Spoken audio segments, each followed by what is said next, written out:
청년들이 캄보디아 현지에 도착하는 순간 모든 것이 돌변합니다. 범죄행위를 강요받게 된다고 합니다. 실적을 채우지 못하면 다시 폭행이 이어지는 악순환이 반복되고 최악의 경우 살해한다고 설마 하죠. 내가 연루되겠어? 라는 안일한 생각이 인생을 망가뜨릴 수도 있습니다.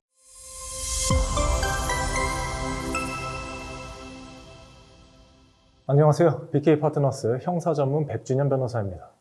최근 고수익 해외 취업이라는 달콤한 말의 소가 캄보디아로 갔다가 감금과 폭행을 당하고 범죄 강제로 가담하게 되는 끔찍한 사건들이 연이어 보도되고 있습니다. 오늘은 이것에 대해 다뤄보도록 하겠습니다. 사건의 구조는 이렇습니다. 먼저 범죄 조직은 SNS나 구인 사이트에 고수익 보장, IT 번역 등 전문 업무, 항공권, 숙식 제공 같은 솔깃한 광고를 올립니다. 이 광고를 보고 연락한 청년들이 캄보디아 현지에 도착하는 순간 모든 것이 돌변합니다. 조직원들은 여권과 휴대전화를 빼앗고 철문과 담장으로 둘러싸인 건물 이른바 사기 범죄 단지에 감금합니다. 그 안에서는 상상을 초월하는 폭행과 고문이 자행됩니다. 그리고는 보이스피싱, 온라인 도박, 투자 사기, 로맨스 스캠 등 범죄 행위를 강요받게 된다고 합니다. 실적을 채우지 못하면 다시 폭행이 이어지는 악순환이 반복되고 최악의 경우 살해한다고 하죠. 사실 납치, 감금, 가혹행위, 살인 이런 점을 빼면 저에게는 저런 범죄 행위가 굉장히 익숙합니다. 범죄 단체의 보이스피싱, 불법 사설 도박 사이트 운영, 주식이나 코인 투자 사기, 로맨스 스캠 사건을 많이 다뤄봤기 때문인데요.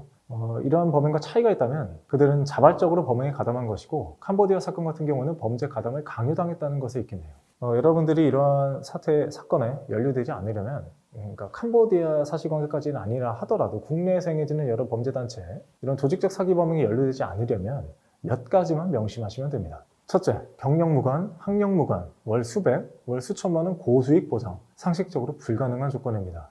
세상에 쉽고 편하게 큰돈 버는 일은 없습니다. 둘째, 텔레그램으로만 연락하는 회사는 존재하지 않습니다. 비대면으로 면접을 본 이후에 비대면만으로 업무를 진행하는 회사 역시 없습니다. 설령 여러분들이 그 회사를 네이버에 검색했는데 검색이 되고 연락을 주고받는 직원이나 대표가 그 프로필에 아들과 딸 사진, 가족 사진이 있다고 하더라도 절대로 믿으시면 안 됩니다. 그리고 한 가지 더.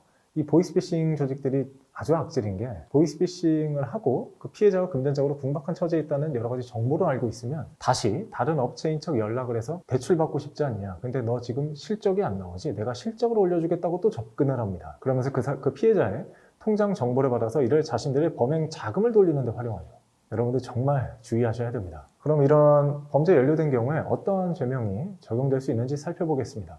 조직적인 금융범죄죠. 먼저 범죄단체 가입 및 활동죄가 성립할 수 있습니다. 나아가 전자금융거래법 위반, 전기통신공인사기 피해방지 특별법 위반, 사기죄 또는 사기방조죄가 성립할 수 있죠.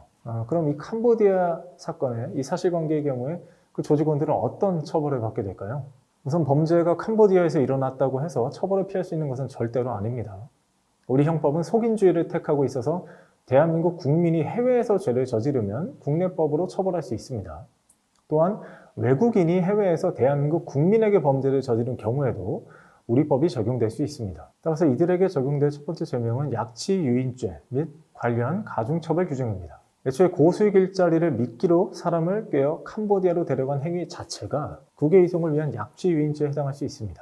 특히 주목해야 할 법은 특정범죄 가중처벌 등에 관한 법률입니다. 이 법에 따르면 사람을 약취유인하여 감금하거나 가혹한 행위를 할 경우 무기 또는 5년 이상의 징역에 처하고 만약 피해자를 살해하면 사형, 무기 또는 7년 이상의 징역이라는 최고 수준의 처벌을 받게 됩니다.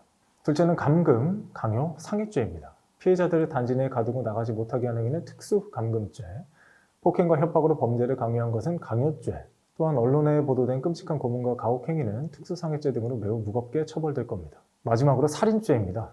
만약 감금 폭행 과정에서 피해자가 사망에 이르면 범죄 조직원들은 살인죄의 공동정범으로 처벌받게 됩니다. 앞서 말씀드린 특가법이 적용되면 형량은 더욱 무거워집니다. 결론적으로 이들이 체포되어 대한민국 법정에 서게 된다면 사실상 법정 최고형이 유력한 흉악범들입니다.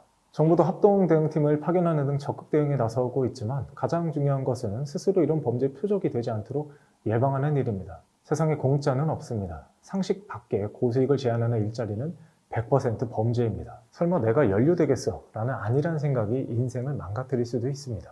오늘 제가 말씀드린 사기 광고의 특징들을 꼭 기억해 주시고 주변 친구나 가족들에게도 널리 전파해서 더 이상의 피해자가 발생하지 않도록 함께 노력해 주시기 바랍니다.